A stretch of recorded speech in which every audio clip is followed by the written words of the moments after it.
الكوميدي أحمد سليمان عضو مجلس إدارة الزمالك خرج علينا يقول إن الزمالك حصل على أعلى عائد مادي لمباراة ودية في تاريخ الأندية المصرية من أجل اللعب مع النصر الليبي.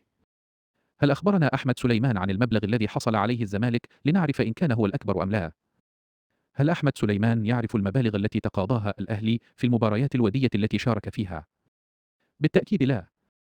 هل يعرف أحمد سليمان أن الأهلي عندما لعب مع روما الإيطالي في الإمارات عام 2016 حصل على مقابل مالي كبير، والجميل أنه فاز في هذه المباراة على واحد من أعرق الأندية الإيطالية؟ هل يعرف أحمد سليمان أن الأهلي حصل على مقابل مالي محترم حتى يلعب مع بايرن ميونخ الألماني عام 2012 في قطر، ويومها خسر الأهلي بهدفين لهدف بصعوبة أمام نجوم البايرن، وتقريبا هذه النتيجة هي التي خسر بها الزمالك أمام النصر الليبي؟ هل أحمد سليمان يعرف معنى أن تلاعب هذه الأندية الكبيرة ومع ذلك تحصل أنت على مقابل مادي؟ وبعيدا عن المواجهات الودية، هل يعرف أحمد سليمان أن الأهلي حصل على 2 مليون دولار بفوزه على العين الإماراتي في بطولة القارات الثلاثة ضمن كأس الانتركونتيننتال؟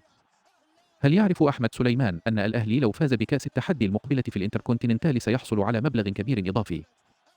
من يضع نفسه في أي مقارنة مع النادي الأهلي سيخسر كثيرا، لأن الفوارق كبيرة بين الأهلي نادي القرن في أفريقيا وأي نادي آخر مهما كان حجمه.